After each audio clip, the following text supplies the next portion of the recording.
Salam alaikum, Azzoul Filaoun, bonsoir. Une deuxième partie de la rétro-info de la semaine. Bien sûr, nous avons bien sûr commencé avec la foire internationale d'Alger, la question économique avec nos invités qui sont avec nous. Lias Dubaili, ingénieur économiste et militant politique. Il est avec nous depuis Paris. Jamel Gessoum, analyste politique, est avec nous aussi depuis Paris. Maître Salah Debbouz, avocat et défenseur des droits de l'homme, est avec nous aussi via Skype.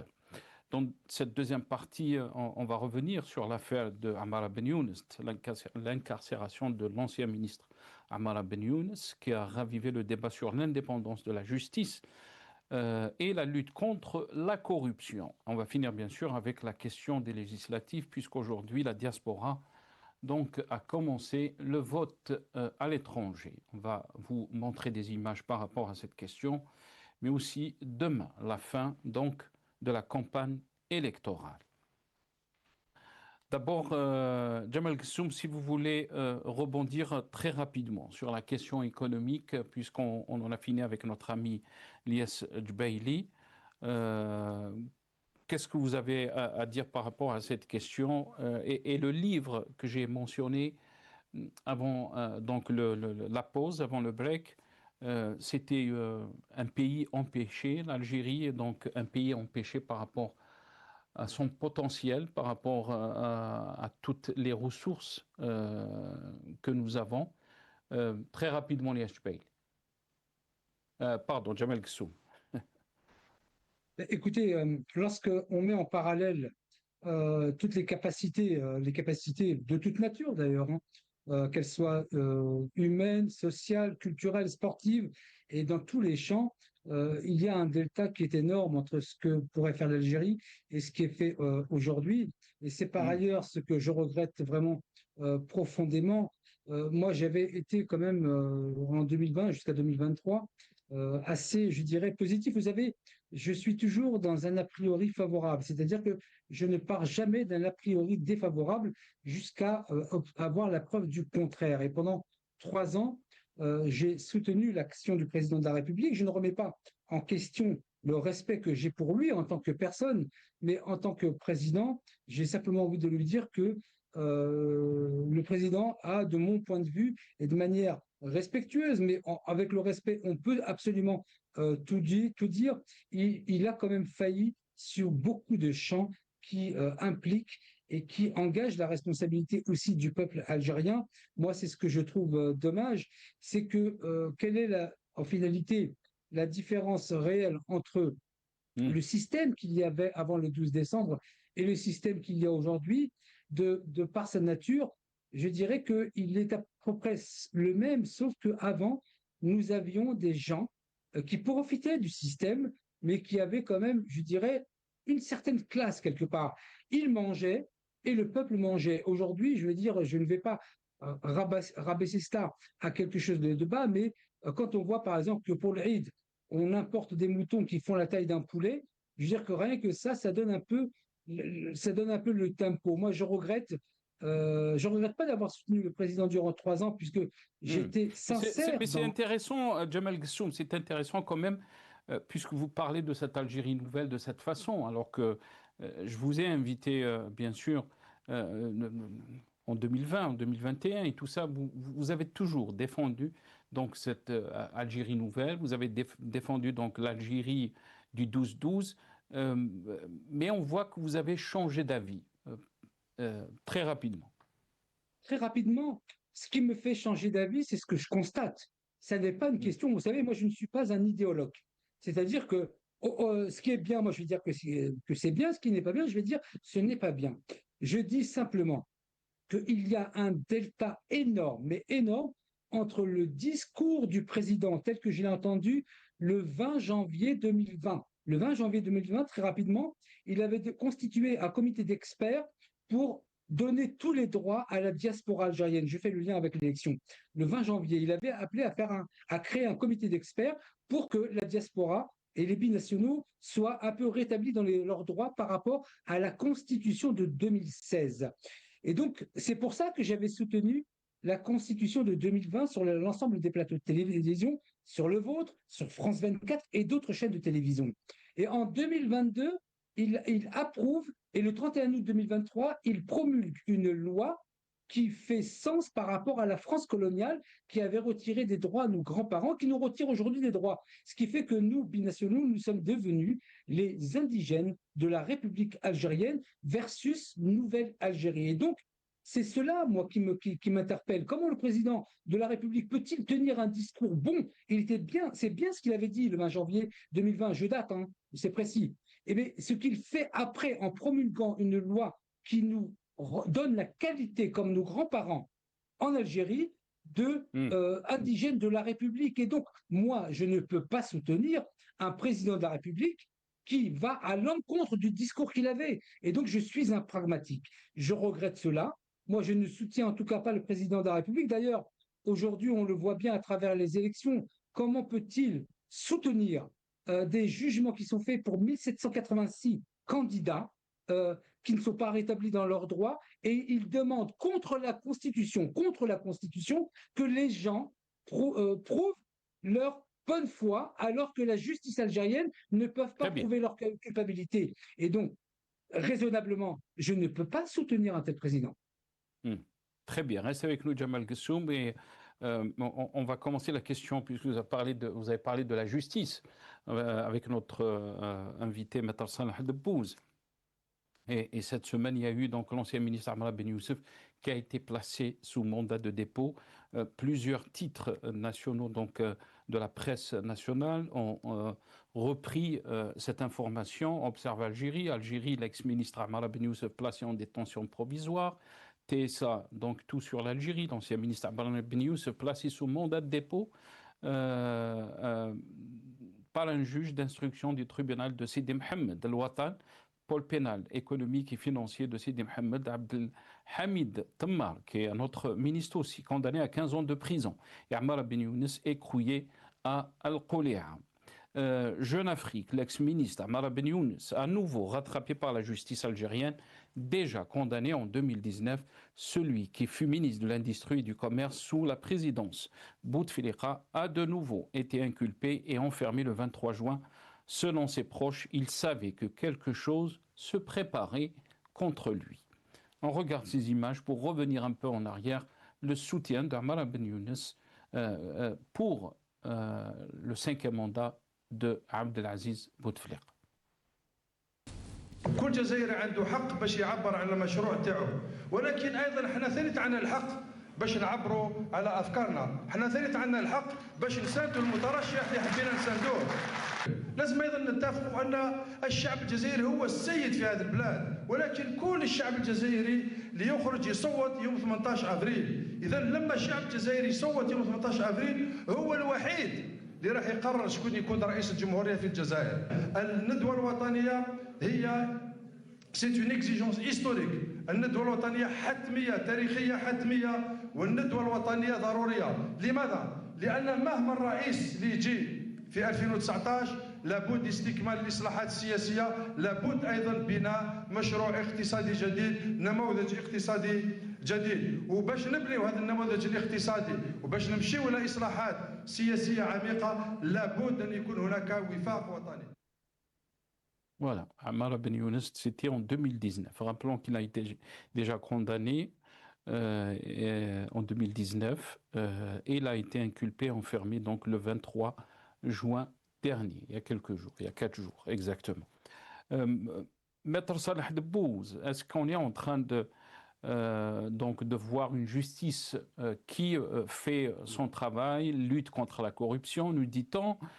Le timing de cette deuxième inculpation, donc il a été enfermé le 23 juin dernier, l'ancien ministre Ammar Ben Younes, mais aussi Abdelhamid Tammar, qui a été condamné à 15 ans de prison par contumace puisqu'il est en fuite. C'est quoi donc pour vous? Quelle est votre lecture par rapport à ces condamnations? Est-ce qu'on est en train de lutter contre la corruption? Est-ce qu'on est en train de lutter contre la Isaba? Est-ce que c'est un règlement de compte? Est-ce que c'est une lutte clanique? Et on va revenir bien sûr à ces images, puisque Ammar Ben Younes était dans une, on va dire, avec c'était le moment donc de cette élection pour le 5e mandat. On va revenir à ces élections législatives prévues le 2 juillet. Qu'est-ce que vous en pensez, Maître Salah Dibousse? Bon, alors, de par mon expérience, en tant qu'avocat et militant des droits de l'homme en Algérie, quand on est avocat, qu'on travaille dans la justice, on voit des dossiers. Quand on voit des dossiers, on voit des faits et on voit des procédures. Et quand on voit qu'il y a des faits et des procédures qui violent la loi, on le dénonce. Et quand on voit qu'il y a des gens qui savent et qui soutiennent ça, on le dénonce. Et parmi ces gens-là, il y avait Ammar Ben Younes, il y avait aussi Abdelmajid Tebboune. Parce qu'au moment où Ammar Ben Younes disait Tebboune اللي ما يحبناش ou soutenait la candidature de Bouteflika, au même moment, Tebboune disait أقسم بالله غير برنامج الرئيس يتنفذ. ودisait aussi que ما يتوقفش ولا يتنفذ. Il disait aussi que الحراك إسرائيل هي اللي راهي تتحرك فيه. Alors celui qui dit ça en 2019 et qui vient en 2020 dire que الحراك المبارك et dire que Bouteflika, enfin, il n'a jamais prononcé, pour être correct, il n'a jamais prononcé le nom de Bouteflika, mais il a condamné le régime de Bouteflika, il a traité de Issaba. Et au moment de la passation de consigne entre Tebboune et Ouihia pour lui remettre la passation de consigne en tant que Premier ministre qu'il avait occupé pendant 2 mois, il lui a pas suffi de dire voilà Rafiki Ouihia, mais il avait dit si Bouteflika a fait confiance à Ouihia, c'est que Ouihia c'est l'homme du moment et il est très compétent. C'est-à-dire il a fait un témoignage en faveur des gens qu'il vient après dire que c'est une mafia. Ce personnage-là, quand il se présente aux élections présidentielles, avec ce double visage, même s'il produit de beaux discours, la moindre des choses, on peut dire que c'est un hypocrite. Il n'y a que les hypocrites qui disent la chose et son contraire. Et quand on sait ça, on doit s'opposer dès le premier jour. Je parle de moi. Tous les gens, ils ont le droit de construire des convictions que l'oued qui m'aime. Donc moi, je me suis opposé à la candidature de Tebboune et à la tenue des élections. Il y a des vidéos qui le montrent le jour de la chute de Bouteflika, le jour même de la chute de Bouteflika, quand il a annoncé sa démission. J'étais interviewé par la télé algérienne et j'ai dit attention, il ne s'agit pas de changement de personne, il ne faut pas crier victoire parce que là c'est un visage qui va partir et il y a un autre visage qui va revenir. Nous devons revendiquer un changement radical du système, ce qui ne s'est jamais encore opéré en Algérie depuis, je dirais pas depuis 62, je dirais depuis 58. Parce que le seul et véritable coup d'État a eu lieu en 58. Je l'ai toujours dit, la révolution a été conduite par 2 formes d'élite, les cerveaux et les muscles. Ceux qui avaient des cerveaux et ceux qui avaient des muscles. Et en 1958, ceux qui avaient des muscles, ils ont tué les cerveaux, ils ont pris le pouvoir et continuent à gouverner jusqu'à aujourd'hui. Donc il faut rétablir la chose, il faudrait que le pays soit dirigé par les cerveaux. Il faudrait que ceux qui ont des muscles et une force, qu'elles soient sous le contrôle des cerveaux, des gens qui ont une tête. Aujourd'hui en Algérie, ce sont les militaires. Il y a un langage populaire qu'on dit souvent, les abrutis. Les militaires, ils sont connus à travers le monde, que ce sont des gens qui ont beaucoup plus, sauf quelques exceptions, c'est au moment de guerre qu'on trouve des militaires qui sont en plus philosophes. Vous pouvez en trouver dans l'histoire, Eisenhower, vous pouvez trouver beaucoup de militaires qui avaient quand même une profonde une philosophie politique, malgré que ce soit des militaires. Mais ils sont rares. Mais la plupart des militaires, c'est marche ou crève. Et ce n'est pas forcément des gens qui portent une tenue militaire qui ont forcément cette pensée militaire. C'est-à-dire que vous pouvez être Tebboune et vous pouvez être abruti. Tebboune, c'est exactement le modèle de civil qui a un caractère militaire. Je vous rassure c'est-à-dire une bonne fois pour toutes, je n'ai rien personnellement contre Tebboune. Et je critiquais d'ailleurs Ouihia quand il était Premier ministre, j'étais le premier à avoir dénoncé comment il a été humilié le jour de son enterrement, et peut-être le seul. J'avais dénoncé, parce que c'est une question de droit de l'homme. Oui, quand il était au pouvoir, et en fonction, et moi j'étais avocat en Algérie, j'avais demandé officiellement qu'il soit convoqué devant le juge, lui, et Tawfiq et Saadani, qu'ils étaient tous les trois en poste. J'étais le premier à avoir demandé qu'ils soient convoqués. Mais une fois qu'ils sont plus dans la direction des affaires du pays, c'est bon, c'est des citoyens, ils n'ont qu'à se défendre là où ils sont. Et quand je vois qu'il y a une atteinte à leurs droits, je dénonce parce que ce n'est pas une question personnelle. Aujourd'hui, la même chose, c'est bon, on est en train de faire du mal. Le 1er décembre 2019, 12 jours avant la tenue des élections présidentielles, moi, avec un groupe d'Algériens en Belgique, on avait créé un petit groupe qui s'appelle les Algériens libres de la Belgique.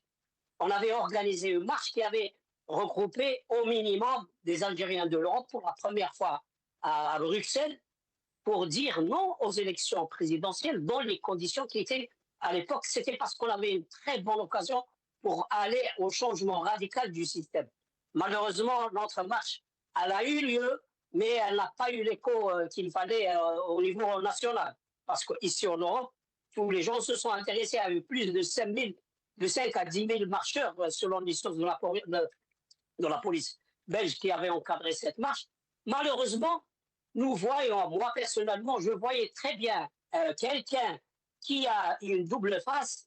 Il n'y a pas plus facile pour lui de produire de très beaux discours et de faire exactement le contraire de ce qu'il dit. Et le jour où le bateau coule, soit il prend la fuite, soit il va dire écoutez, moi j'étais de bonne foi, mais ça n'a pas marché. Il a fait un discours, ça fait pas longtemps pour dire...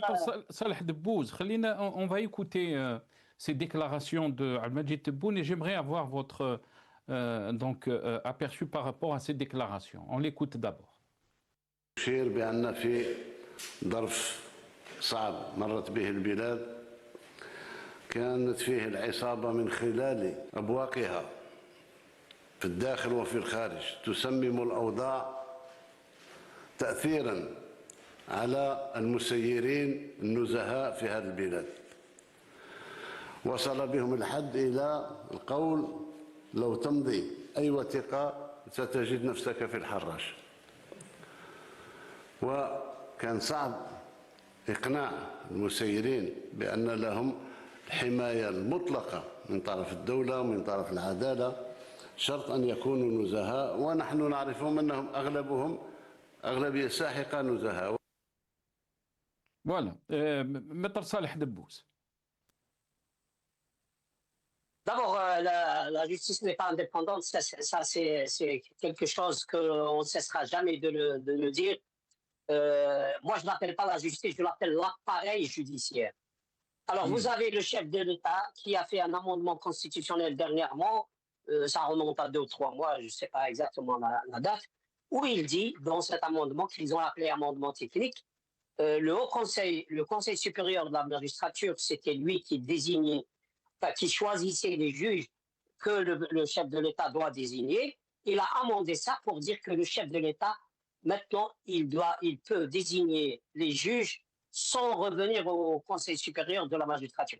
Il a modifié sa composante, c'est-à-dire il a supprimé quelques représentants de ce Haut Conseil de la magistrature. Donc maintenant, Tebboune, il a le droit de nommer n'importe quel juge. D'abord, tous les juges de l'Algérie sont nommés que par Tebboune, exclusivement par Tebboune. Il a le droit de les nommer et de mettre fin à leur fonction comme il l'entend, comme il le veut, au moment où il le veut. Il n'a pas besoin de justification, il n'a pas besoin qu'il passe devant un conseil de discipline pour faute professionnelle, etc. Donc vous avez ça. Et vous avez la nomination de la composante de la Cour constitutionnelle aussi, qui fait partie de ses prérogatives exclusives. Si maintenant on sait que Tebboune était joué entre le groupe qui dirige le pays, qui est un groupe opaque, non officiel, qui est composé par l'armée et les services de renseignement essentiellement et quelques oligarques, voilà, donc le schéma il est comme ça, grosso modo, mais dans une opacité totale. Et parce qu'ils ont des dossiers sur lui, la dernière accusation qui peut amener Tebboune à une condamnation à la peine de mort ou à la peine de perpétuité, c'est la falsification de la Constitution de 2020. Il a fait voter une Constitution le projet était publié dans le journal officiel. Après les élections, la Constitution qui a été publiée au journal officiel après les élections, il a retouché 2 ou 3 mots. Et ça s'appelle, en arabe, je vais le dire parce que c'est comme ça que c'est connu dans les rouages de la justice en Algérie, c'est une chose très, très, très grave. Ça s'appelle tazouir fi wasiqa rasmiya min muwaddaf fi dawla. Vous ajoutez une virgule, vous enlevez un mot ou une lettre, fait un document officiel de l'État, vous avez fait un faux, et vous avez commis un faux et un usage de faux, et vous risquez la peine capitale si ce n'est pas la perpétuité. Je connais beaucoup de notaires, les dakhlou al-habs, pour moins que ça. Je connais des notaires qui ont essayé de clarifier une disposition dans un acte notarié qui n'a pas touché du tout aux droits des parties et qui ont passé 10 à 15 ans de prison. Donc, ne serait-ce que pour ça. C'est-à-dire nous avons ça comme accusation limpide. Personne ne peut la contester, qui est sur la tête de Tebboune. Et peut-être que les gens qui le tiennent, ils peuvent lui dire ça. Ils peuvent lui dire tu ne fais pas ce qu'on te dit ou tu n'exécutes pas ce qu'on te dit. Ben, il y a au moins cette accusation, sans parler des autres dossiers. Donc la justice n'est pas indépendante. Je vous ai donné le texte qui a été manipulé par Tebboune pour rendre la situation encore pire. Je peux vous donner des exemples, mais bon, ce n'est pas le moment. Mais par mon expérience, j'ai vu beaucoup de dossiers où les gens étaient condamnés, innocents condamnés, ou des PV d'enquête de police étaient falsifiés, que j'avais dénoncé devant les médias, rien n'a été fait. Et la dernière image que j'ai en tête, à l'époque de Tebboune, quand les juges avaient fait une grève à Oran, par exemple, eh ben, les gendarmes sont entrés dans le tribunal et les ont tabassés, et même dans la salle d'audience. Et sur le pupitre du juge, j'ai une photo où un gendarme met son pied sur le pupitre et tape sur la tête du juge parce que alors vous ne pouvez pas, avec ce type de justice, organiser les affaires d'un État, quel que soit le niveau. Très bien. Reste avec nous, Maître Salah Debbouze. On va entamer bien sûr le troisième sujet de notre émission. Bien sûr, c'est les élections. Et il faut dire qu'aujourd'hui, donc, le scrutin législatif en Algérie, plus de 845 000 électeurs de la diaspora appelés aux urnes donc ce samedi, aujourd'hui. On va voir des images tout de suite. Bien sûr, le coup d'envoi du scrutin législatif a été donné donc aujourd'hui. Le vote se déroulera du 27 juin au 2 juillet dans les représentations diplomatiques et consulaires algériennes à travers 129 centres électoraux et 439 bureaux de vote. Au total, 66 listes représentant des partis politiques et des candidats indépendants sont en lice pour les 12 sièges réservés à la communauté nationale établie à l'étranger, répartis sur 8 grandes régions géographiques à travers le monde. D'abord, on regarde ces images. Donc, c'est les Algériens établis à l'étranger qui ont commencé à voter aujourd'hui. Devant le consulat général d'Algérie, jeunes, familles, retraités, toutes les générations répondent présentes dès l'ouverture du scrutin. À l'intérieur, les membres des bureaux de vote prennent place. Dans la grande salle, le coordinateur de l'ANI et le consul général donnent les dernières consignes avant le lancement des opérations. Quelques instants plus tard, les premiers votants franchissent les portes et comme souvent, ce sont les aînés qui ouvrent le scrutin. Oui. Pourquoi c'est important pour vous? Oui. Important de voter, ça vous donne un petit peu de responsabilité. C'est pour éviter la chaleur que vous êtes venu aussi tôt? Ah mais moi je vais vous dire, j'étais là à 8 h du matin. Le vote il était en tête depuis 48 heures déjà. Mes papiers étaient prêts, tout était prêt. C'est très important pour moi. Je comprends. Ah, oui. Au premier étage, dans le bureau 1, pourtant, c'est un jeune électeur qui marque le début de cette journée, un geste qu'il répète à chaque scrutin depuis qu'il a acquis son droit de vote. C'est un acte citoyen et puis moi je suis attaché aux valeurs démocratiques de notre pays. On est une république populaire démocratique et on nous donne le droit de vote. Donc pourquoi refuser? Je pense qu'au contraire c'est très important et moi j'encourage les gens à venir voter. D'un bureau à l'autre, le coordinateur de l'ANI multiplie les passages, un regard sur les listes, un échange avec les présidents de bureau, une explication aux électeurs. Rien n'est laissé au hasard. L'ambiance est bonne, donc toutes les conditions sont réunies aujourd'hui pour que le vote se passe dans des meilleures conditions. Donc le personnel est présent et les conditions sont vraiment optimales. Donc nous attendons les votants avec impatience.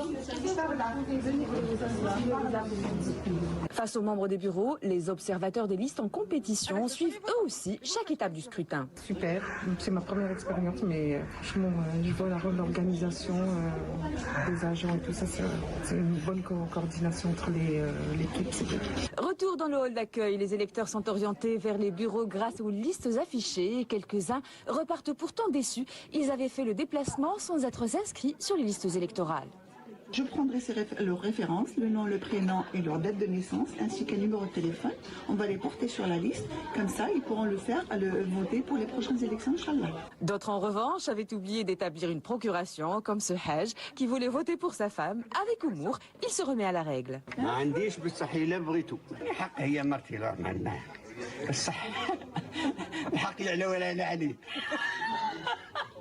Puis vient le temps du recueillement et du souvenir. Pour cet ancien, ces mots se mêlent aux larmes.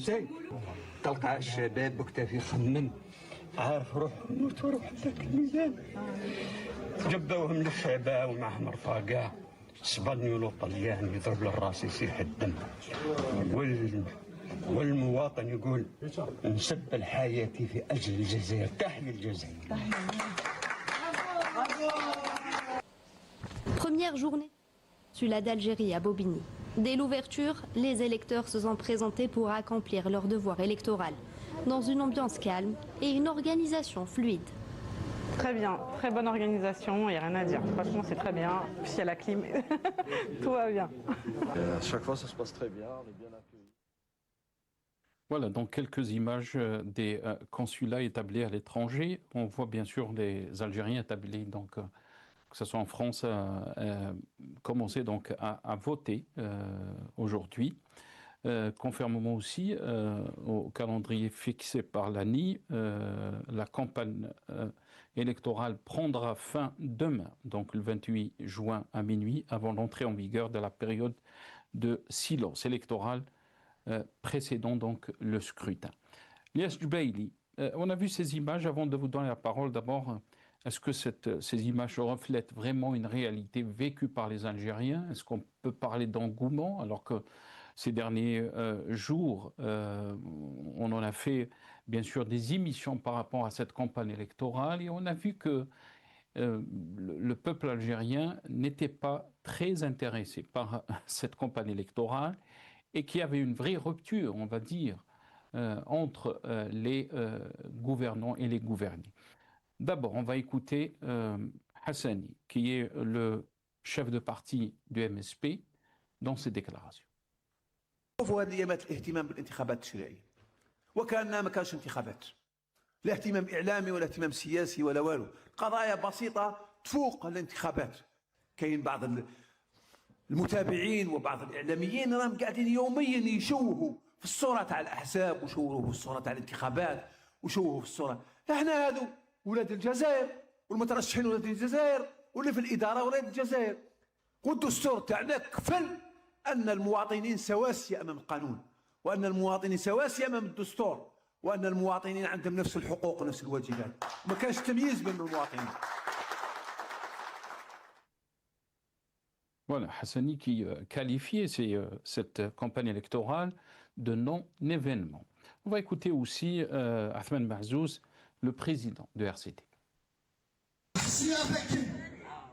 يعار الحال تسوية تعار الطاس البطل اللي تغني في ثمورتاكينية ما إلا الساكينية نبدد دي وكلان الناغدي دوان لخاطر نحصار باللي اللقن يا رقاسن دي الخلاف أري الناغن يوكل الفتلن تنبوري ثمورتاكينية والفتلن فمعيش داكي دي الجزائر أطاس الخصاصي كذا دي الموت ندالين غايتنا أيتما جيب تسيلا 4 ديالات صغلين ديال الرهبانكس صغلين ديال الخوف ديك الخدرين ندالاسي صغلين ديال الرهبان ديك المصداق ندالاسي ولا تيمتين يمحبس للراي تيمتين يمحبس لي زيسوندي اللي عندنا كيف. On n'a pas découvert l'injustice aujourd'hui. Nous étions les seuls à dénoncer le 87 bis.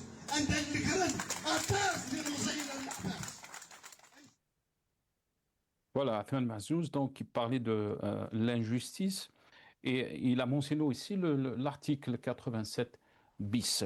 On va écouter aussi Youssef Aouchiche, secrétaire général du FFS.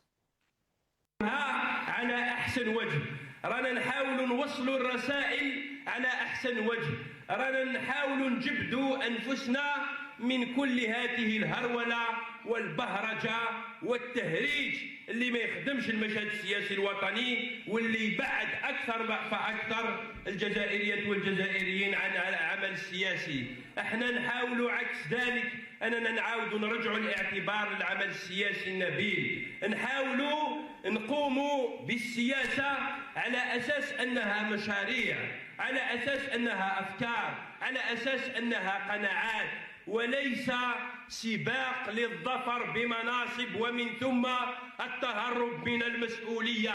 هذا هو الفارق بيننا وبين الناس اللي تجي توعدكم وما تزيدوش تلقاوهم حتى 5 سنين من بعد. Voilà, Youssef Aouchiche donc a utilisé même le mot tehrij.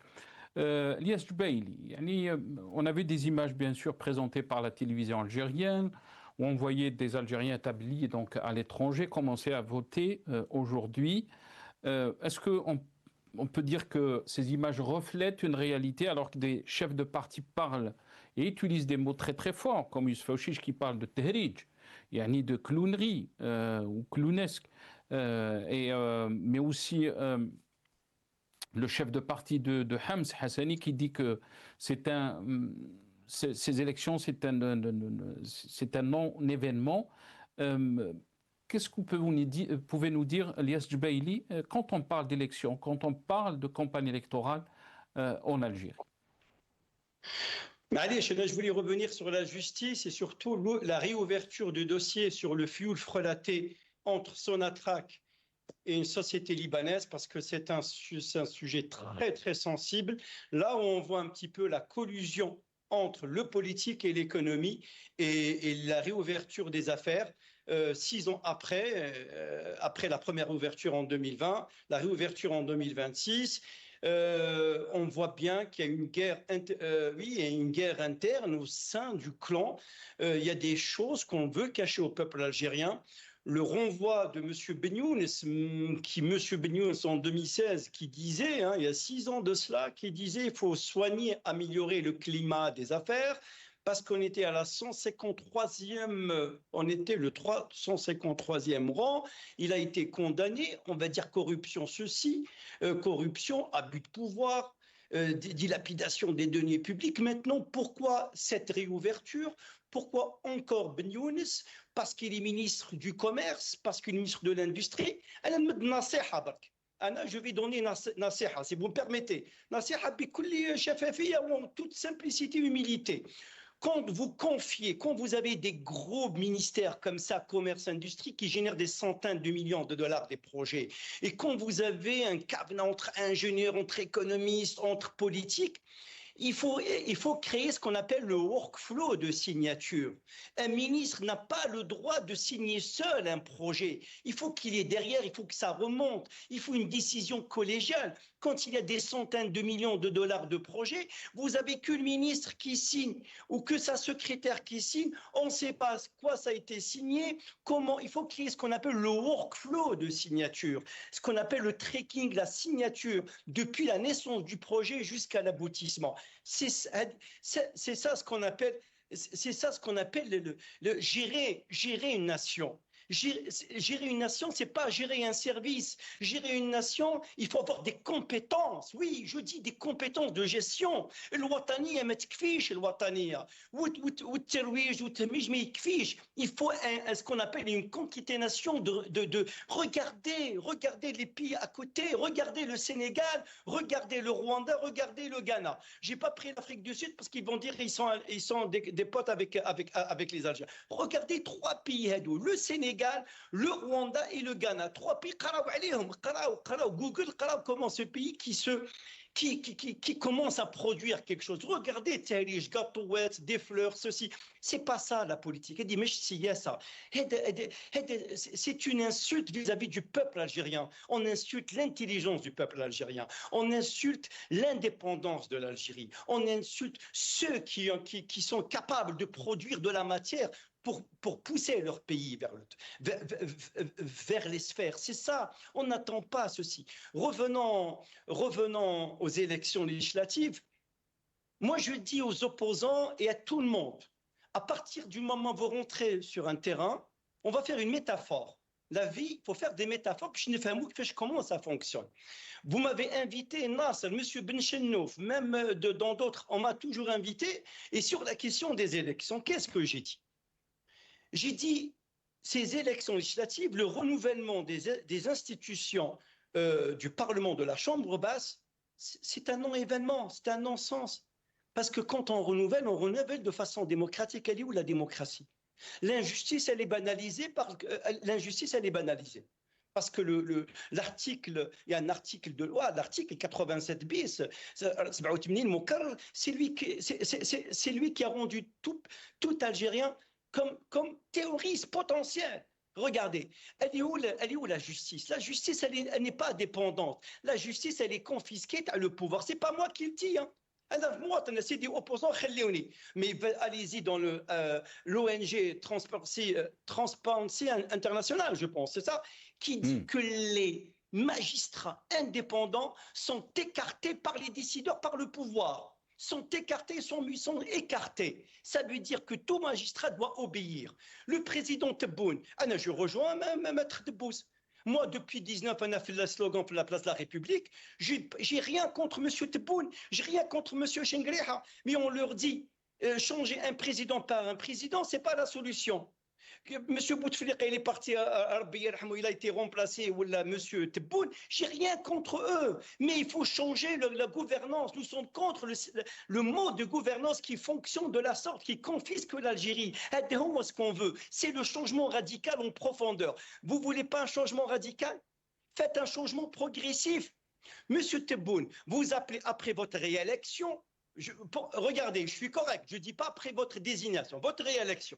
Je joue le citoyen disant que vous avez été réélu. Allez, on essaye d'analyser comme ça. Vous nous avez promis, quand je dis nous, le peuple algérien, vous nous avez promis un dialogue inclusif, c'est-à-dire tous les courants, tous les Algériens sont invités. Les courants, les partis politiques à être présents pour le devenir du pays. Qu'en est-il ? Rien. Yid al-Sheml, Yid al-Memdouda, elle est où ? Il n'y a rien. Il n'y a rien. Quand je vois des concitoyens, des compatriotes en tant qu'Algériens qui se bousculent au portillon, moi aussi j'ai une carte, je peux aller voter, mais au moins un peu de décence. Qui m'a trop de voter ? C'est votre droit constitutionnel. Est-ce que vous avez vu un programme ?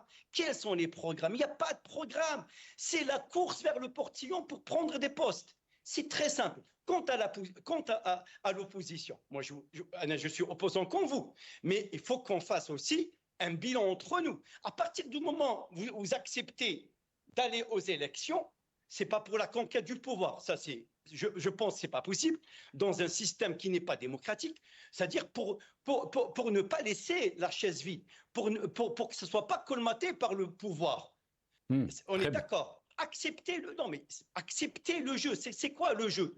C'est-à-dire, vous savez que le régime, il est comme ça. Il va laisser aucune chance. Il n'est aucune chance. Il est là juste pour faire de ces élections une communication vis-à-vis de l'international. Quant à l'intérieur, c'est fini, au fait. Ils s'en foutent royalement. Le but, c'est renouvellement des députés de la Chambre basse. Peut-être, je dis peut-être, ça ouvrirait à une réforme, probablement une réforme pour un troisième mandat présidentiel. Pour quelle raison? Pour quelle raison? Je connais quand même des citoyens qui veulent devenir représentants du peuple. Ils ont fait haqqhom. Pourquoi ils sont rejetés sèchement? Pourquoi leur candidature est invalidée? Pour quelle raison? Vous avez peur de quoi? Qu'un député parle des détenus d'opinion, qu'un député de l'opposition dise attention, quand il s'agit d'un projet comme Rarj Bilet, il faut faire appel à des compétences. La décision d'acter la réalisation du projet Rarj Bilet ne doit pas être une décision politique, doit être une décision politico-économique, je dirais économique, rentable. Après, on essaie de l'étoffer de façon politique. On n'est pas la maniche d'Ebzo avec les autres nations. Le but, c'est de sauver notre pays et de lui donner de la consistance. Alors, pour finir, les élections, c'est un non-événement. Les élections n'ont aucun sens. Les élections sont vidées de leur sens. Et moi, je dis aux citoyens, au moins quand vous mettez votre bulletin dans l'urne, au moins essayez de demander c'est quoi le programme. Est-ce que vous êtes algérien? Est-ce que vous acceptez qu'un de vos compatriotes qui n'a rien fait, qui n'a fait qu'une petite publication ou qui n'était pas d'accord sur une décision, il se trouve derrière les barreaux? Il y a des journalistes qui se trouvent derrière les barreaux, qui ont laissé leur famille, leurs enfants. Il y a des journalistes, il y a même des juges qui ont été écartés. Je me rappelle le premier magistrat ou le juge de tribunal de Sidi Mohamed. Où est-il? Il y a des Algériens aussi qui ne peuvent pas visiter leur famille aussi, Lias Jubaili, établi donc à l'étranger. Restez avec nous, Lias Jubaili. Jamal Ghessoum, qu'est-ce que vous en pensez, bien sûr? Et je pense que Lias Jubaili a soulevé des points qui sont très, très intéressants. La question, bien sûr, du dialogue inclusif, on l'a entendu depuis 2019. Qu'est-ce qui en est? La main tendue. Et là, vous êtes témoin, Jamal Ghessoum, puisqu'on a rejeté aussi votre candidature, et pour vous, vous avez subi une injustice. Quand on entend, bien sûr, quand on voit ces images des Algériens à l'étranger qui vont dans des consulats pour voter, bien sûr, on se dit que tout va bien en Algérie, que la politique existe, alors que pour beaucoup d'Algériens qui sont au pays, il y a une vraie rupture entre le discours politique et toute cette classe politique et le peuple. Qu'est-ce que vous en pensez, Jamal Ghessoum? Mais aussi, est-ce que vraiment on peut croire qu'il y a des élections en Algérie, qu'il y a une campagne électorale? Jamal Ghessoum. Alors, tout d'abord, par honnêteté intellectuelle, je ne vais pas aujourd'hui remettre en question je dirais, la pertinence de cette élection, parce que ça voudra dire que mon dossier a été rejeté, donc ça n'a plus de sens. Donc, par honnêteté intellectuelle, je ne ferai pas cela. Ensuite, ce que j'aimerais dire, et ça rejoint un peu ce qu'a dit Ilyes, c'est que si je me suis présenté, puisque vous me dites que mon dossier a été rejeté, effectivement, c'était aussi et surtout pour ne pas laisser de chaises vides et tenter, en tout cas, que nous gagnions des places pour les générations à venir. Il ne s'agissait pas non plus je dirais, de changer la face politique algérienne aujourd'hui, là, dans les jours et les semaines qui viennent, mais c'était plutôt un engagement à long terme. Maintenant, je reviens très rapidement sur la question de la justice. Je l'ai dit sur votre plateau. Il y a mais souvent, Jamal, je m'excuse. Hein. Juste pour clarifier, je sais que vous n'aimez pas quand je vous interromps, mais souvent vous avez dit que les choses changent doucement en Algérie. Et vous êtes en train de parler de chaises vides. Est-ce qu'il y a de chaises en Algérie? Oui, je comprends bien votre question, Sina Assad. Mais quand on s'engage dans la politique, on ne devient pas forcément uniquement technicien de la politique, c'est-à-dire se référer sur une élection dans un temps donné. On s'inscrit à long terme. Et le fait de s'engager dans cette élection était pour moi une manière, je dirais, de faire que ceux qui me ressemblent, parce que moi je suis né en France, s'engagent peu à peu pour ne pas laisser de place vide. Mais maintenant, ce que je peux vous dire aujourd'hui, après avoir pris le temps de me renseigner sur la raison de mon rejet de dossier. Donc, j'ai des éléments de réponse qui ne sont pas évidemment officiels. D'ailleurs, je publierai lundi l'intégralité de la décision de la Cour d'appel administrative d'Alger parce que je me dois d'être transparent envers celles et ceux qui allaient me faire confiance pour cette élection. Et croyez-moi qu'ils étaient nombreux. Donc, je vais publier cette décision dès lundi prochain. D'ailleurs, je regrette sincèrement d'avoir été le seul candidat à l'élection ici en France pour lequel le dossier a été rejeté. J'ai été le seul à le déclarer officiellement en ayant publié la décision, publié des décisions de justice. Maintenant, et pourquoi Jamal Ghassoun, très rapidement, pourquoi Pourquoi votre candidature a été refusée? Je sais que vous l'avez publié. Ma candidature a été refusée pour deux raisons. Ça, j'ai les motifs, mais pas officiels. La première raison, c'est mon passage sur le Maghrébia. Ça, c'est la première des raisons, hein, parce que ça fait que 3-4 ans et on me le reprochait souvent. Donc, je sais, le premier, et je ne regrette pas mon passage et je suis encore là aujourd'hui. Rien ne changera à cela. J'ai ma liberté de parole. Deuxièmement, c'est pour mon amitié et mon côté fraternel envers mon frère Saïd Ben Zdira, que je connais aussi depuis 2017-2018. Et donc, ce sont principalement, je peux le dire très tranquillement, ces deux raisons qui font que mon dossier a été rejeté. Donc, El Maghribiya, je n'aurais pas arrêté de toute façon. Donc, si dans 5 ans, ils veulent me rejeter encore mon dossier, je suis un homme libre. Je passe là où je veux, quand je veux, et c'est à personne de me dire ce que j'ai à faire. Et donc, en plus, les médias algériens me ferment la porte parce que je ne suis pas du genre à dire des choses qui plaisent. Et donc, je continuerai à intervenir sur le Maghrébia ou pas, mais sur ma seule volonté, pas celle du pouvoir politique en Algérie. Donc, mes passages sur le Maghrébia m'ont valu de voir mon dossier rejeté et je peux vous assurer que je n'ai aucun regret pour cela, bien au contraire. Très bien. Maître Salah Debbouz, la question est à vous. Bien sûr, on en a fait des émissions par rapport à cette élection législative. Est-ce qu'une élection sert à quelque chose en Algérie? C'est la question qui revient un peu, puisqu'on parle de ce verrouillage politique, mais aussi de cette approche répressive. Même le chef du parti du RCD, le président du RCD, Ahmed Massouz, a parlé de cet article 87 bis. Qu'est-ce que vous pouvez nous dire, Maître Salah Debbouz? Quand on parle, on voit la télévision algérienne nous montre des Algériens qui vont dans des consulats voter tout heureux, contents, alors que beaucoup d'Algériens subissent, on va dire, une injustice ou ne peuvent pas pratiquer ce qui est appelé tout simplement la politique. D'abord, c'est tout à fait normal que les Algériens qui vivent à l'étranger aillent voter parce que c'est un moment affectueux pour eux. Il y a beaucoup de sentiments. Ils veulent aider le pays à s'en sortir. Ils font tout ce qu'ils peuvent. Ils pensent que ce geste peut apporter quelque chose. C'est pas de leur faute. Ils sont mal informés et ils ont beaucoup de sentiments vers leur pays. Et ils essaient d'exprimer, entre autres, par ce geste de vote.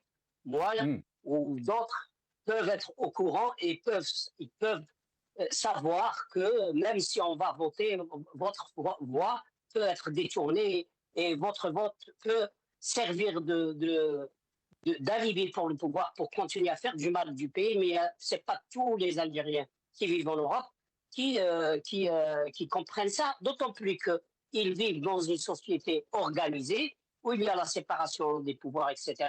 Et il y a le débat politique, etc. Ils pensent qu'en Algérie, ça se passe de la même manière. Ils pensent que le chamaillement qu'il y a, c'est juste un chamaillement comme ça se passe en Europe. Donc, pour eux, moi, je vais aller voter. Et donc, s'il y a une question de divergence politique, Je comprends ça. Je ne suis pas pour participer aux élections, mais je comprends pourquoi ils participent. Les élections en Algérie, c'est des élections truquées et qui servent à un pouvoir criminel. Je veux juste dire une chose. Ilyes Jubaili a dit Monsieur Tebboune, essayez de faire quelque chose pour changer dans ce sens. Le système, on ne peut pas demander aux criminels d'être un petit peu indulgents. Ça, c'est pas imaginable. Et je ne suis pas convaincu qu'un changement progressif peut apporter quelque chose. Il faut un changement radical. Et il faut que ce changement soit imposé par la force de la rue. Ce n'est pas la violence forcément, mais il faut qu'il y ait la rue. Il faut qu'elle soit déterminée et qu'elle impose le changement. On a failli faire ça en 2019, mais on était naïfs parce qu'à un moment donné, on a baissé les bras. C'est vrai qu'il y a eu le problème du Covid qui nous a un petit peu gênés. Moi, personnellement, j'ai fait un appel pour dire aux gens ne prenez pas le risque parce que le Covid la contamination peut causer beaucoup de décès. De victimes, enfin, il y a beaucoup de gens qui peuvent mourir. On ne peut pas laisser les gens mourir comme ça. Il y a des priorités. Quand il y a des vies humaines, il vaut mieux préserver les vies humaines. Après, on pourra peut-être se réorganiser. Mais ça reste une expérience. Moi, je suis convaincu personnellement que ce système qui est là par la force et qui est lâche parce qu'il ne reconnaît que la force.